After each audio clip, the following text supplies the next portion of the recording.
अजगर से शादी। किसी समय में एक अमीर आदमी रहा करता था। उसकी 2 बीवियां थी। बड़ी वाली पसंदीदा थी जिसका नाम सलोनी था और दूसरी छोटी वाली रमा थी। दोनों बीवियों की एक एक बेटी थी। बड़ी बीवी के बार बार लड़ाई झगड़ा करने पर पति ने दूसरी बीवी और उसकी बेटी के रहने के लिए घर के पिछवाड़े में एक झोपड़ी बनवा दी। रमा अपनी बेटी के साथ गरीबी में अपना जीवन गुजारने लगी। उसकी बेटी का नाम कलावती था। एक दिन पिता ने कलावती को आदेश दिया कि वह जाकर उसके धान के खेत की रखवाली करे। वह हर रोज एक ऊंचे स्थान पर बैठकर खेत की रखवाली करती। इसी तरह कई दिन गुजर गए। एक दिन धान की रखवाली करने के लिए जब वह उस ऊंचे स्थान पर चढ़ी तो उसने गाना गाना शुरू कर दिया। बटेरो, यहाँ से चली जाओ, मेरे धान को मत खाओ। जब उसने ऐसा कहा तो जंगल में से किसी का जवाब आया, मैं तो धान खाऊंगा। मैं कलावती से शादी करूंगा और उसे अपने घर ले जाऊंगा। यह सुनकर हैरानी से कलावती ने इधर उधर देखा पर उसे वहां कोई नजर नहीं आया। शाम को घर लौटकर कलावती ने अपनी माँ को सारी बात बताई। अगले दिन उसकी माँ ने कलावती को वही गाना गाने को कहा। जैसे ही उसने गाना गाया जंगल से वही जवाब आया। उसकी माँ को आश्चर्य हुआ। माँ और बेटी दोनों घर लौट आई। रमा ने इस बारे में अपने पति को बताया। तब अगले दिन वह उन कुछ पड़ोसियों के साथ खेत पर गया। जब कलावती से गाने को कहा गया तो फिर से वही जवाब आया। जवाब देखो तो कौन दे रहा है, यह जानने के लिए वे सब जंगल में गए पर वहाँ उन्हें कोई दिखाई नहीं दिया। उसके बाद कलावती के पिता ने जंगल की तरफ देखते हुए कहा, अगर तुम सच में कलावती से शादी करना चाहते हो तो हमारे सामने आओ। मैं वादा करता हूँ कि उसके साथ तुम्हारी शादी कर दूंगा। यह सुनकर एक बहुत बड़ा अजगर बाहर निकला। लोग उसे देखकर डरकर भागने लगे। पर कलावती के पिता ने उन्हें समझाया कि डरे नहीं, यहीं रुके रहे तो वे सब वापस आ गई। उसने अजगर को अपने घर आने का निमंत्रण दिया। रमा और उसकी बेटी दोनों जोर जोर से रोने लगी। रमा ने अपने पति से विनती की कि वह कलावती की शादी अजगर से ना करें, पर सलोनी की सलाह पर उसने शादी कर दी और अपनी पत्नी, बेटी और दामाद के रहने के लिए एक नए घर की व्यवस्था कर दी। सलोनी यह सोचकर बहुत खुश हुई कि अब रात को अजगर कलावती को निगल लेगा। कलावती ईश्वर से प्रार्थना करने लगी। अगली सुबह उसकी माँ घबराई हुई जब कलावती के कमरे में गई तो देखा कि उसकी बेटी तो सोने के आभूषण से सजी हुई है, पर अजगर उसे कहीं दिखाई नहीं दिया। जब माँ ने बेटी को जगाया तो स्वयं को सोने के आभूषणों से सजी देख उसकी खुशी का ठिकाना न रहा।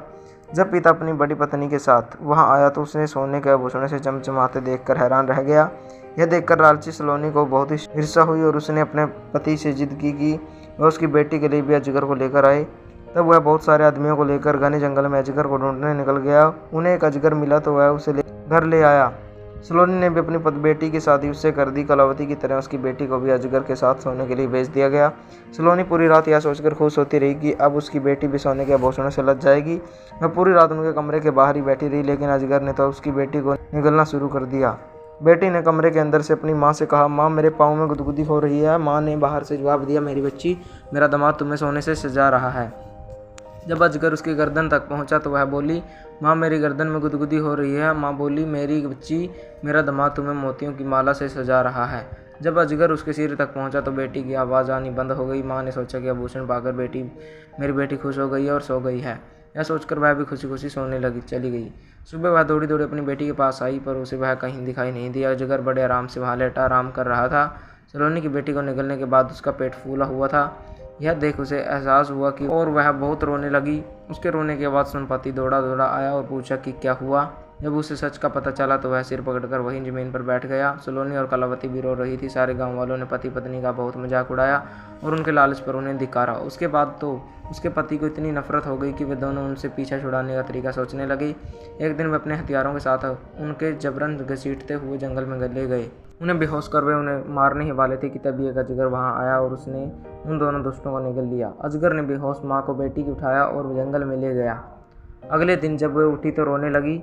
एक अनजान जगह पर उन्हें डर लग रहा था। अजगर उन्हें दिलासा देते हुए बोला, तुम दोनों को चिंता करने की जरूरत नहीं है, मैं तुम्हें यहाँ लाया हूँ।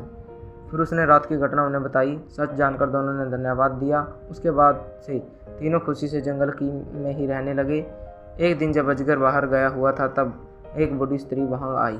कलावती ने लंबे समय से किसी मनुष्य को नहीं देखा था। उसने बहुत सम्मान के साथ उस स्त्री का स्वागत सत्कार किया। तब उस स्त्री ने उसकी सेवा से खुश होकर बताया कि जो अजगर तुम्हारा पति है वह असल में एक देवता है। वह हर रात तुम सो गई हो या नहीं यह देखने के लिए तुम्हें चुटकी काटता है और फिर स्वर्ग में चला जाता है। वहाँ कुछ समय तक अन्य देवताओं के साथ व्यतीत करता है। अगर तुम अपने पति को देवता के रूप में देखना चाहती हो तो रात को सोने का नाटक करना, पर सोना मत। जब वह स्वर्ग जाए तो तुम उसके चोले को आग में जला देना।